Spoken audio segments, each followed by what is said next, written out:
We are now talking to the major platforms, so we call them wirehouses, so Morgan Stanley, UBS, Merrill Lynch, Wells Fargo. Though it didn't seem likely, especially given her super bullish $1.5 million price prediction for Bitcoin. ARK Invest founder and CEO Cathie Wood is now even more bullish on the leading cryptocurrency by market cap. The reason for Cathie's newfound optimism for Bitcoin and the entire cryptocurrency industry is, of course, the hugely successful spot Bitcoin ETFs. Since the launch in January, with the exception of a couple of bad weeks, the ETFs have repeatedly exceeded all expectations and have taken in tens of billions of dollars. IBIT in particular has been a huge success.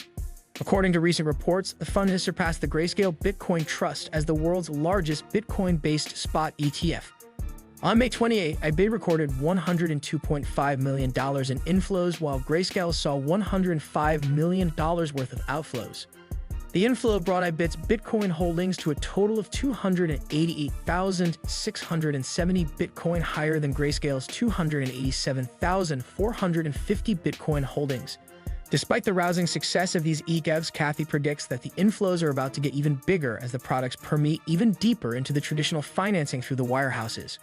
According to Cathie, the success of these ETFs so far will pale in comparison to what's to come after wirehouses consisting of popular household names like Morgan Stanley, Wells Fargo, and Bank of America adopt Bitcoin on the platforms. Cathie predicts we will go from the ETFs taking in billions of dollars to taking in hundreds of billions of dollars. In addition, Cathie says several wirehouses are just on the verge of adopting Bitcoin, as exemplified by their increasing interest in the Bitcoin ETFs and the underlying cryptocurrency itself. Cathie expects the move to be so successful and lucrative for Bitcoin prices that she's updating her timeline for $1 million Bitcoin. Previously, she expected us to hit this massive timeline in 2030, but now she predicts it will happen much sooner. A lot of people found ARK because of Bitcoin in our early days, and so they were in the retail space, individuals who were just buying for their own accounts. What has changed is we are now talking to the major platforms, so we call them wirehouses, so Morgan Stanley, UBS, Merrill Lynch, Wells Fargo, and they are in deep due diligence, like, okay, what is this? We have to have a point of view now. They actually have an index against which they're going to be judged, and that's an ETF, right? Now Bitcoin is part of how they're going to be graded. And while no major platform has yet put any of the spot Bitcoin ETFs on its platform yet, we think that's coming. We can tell from the kinds of questions they're asking. They're asking deep questions, not only about Bitcoin itself, but about infrastructure, ops, risks. So the heat is on because this is a new asset class. Bitcoin is a new asset class. It's a monetary system, to be sure, but it also represents a new asset class. What that means in our world is that as a fiduciary, someone looking after portfolios for people, a fiduciary has to consider a new asset class because of the low correlation with other assets in terms of returns and risk.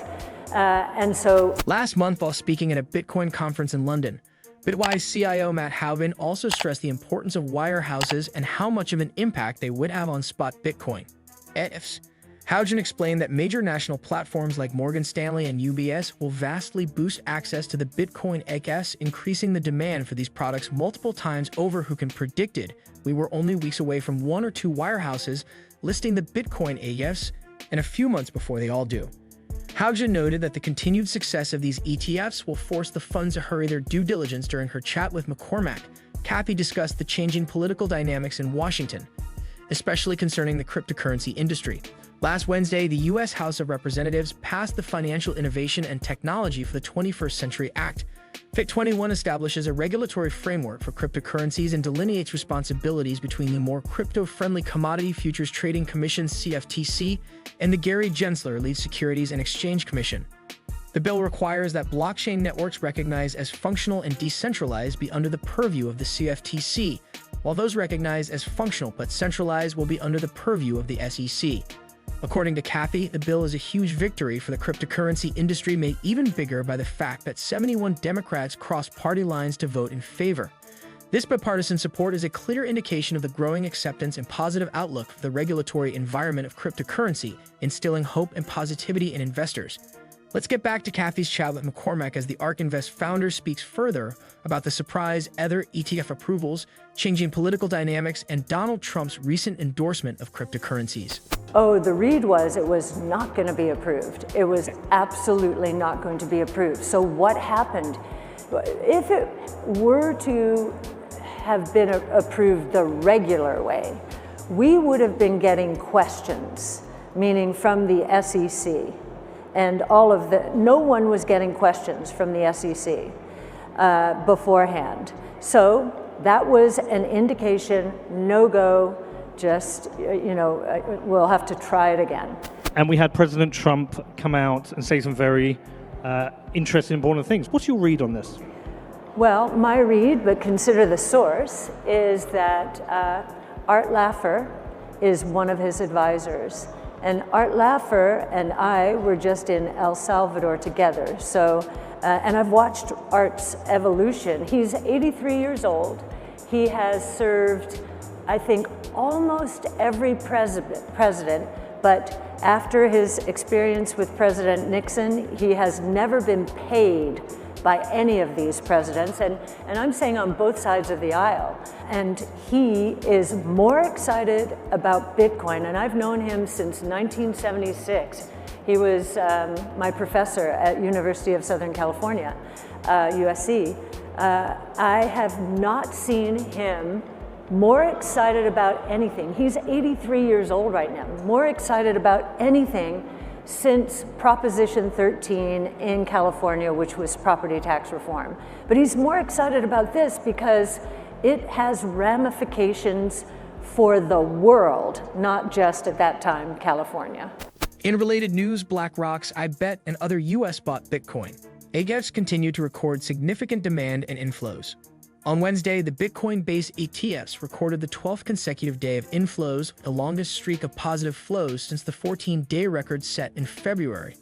On Tuesday, iBet recorded $102.5 million in net inflows, followed by Fidelity's FBTC, which drew $34.35 million.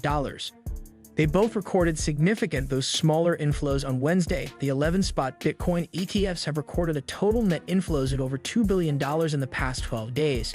Cathie predicts that these figures will multiply rapidly when wirehouses finally give the green light, a feat she believes could be only weeks away. Please share your thoughts on Cathie's interview in the comments below.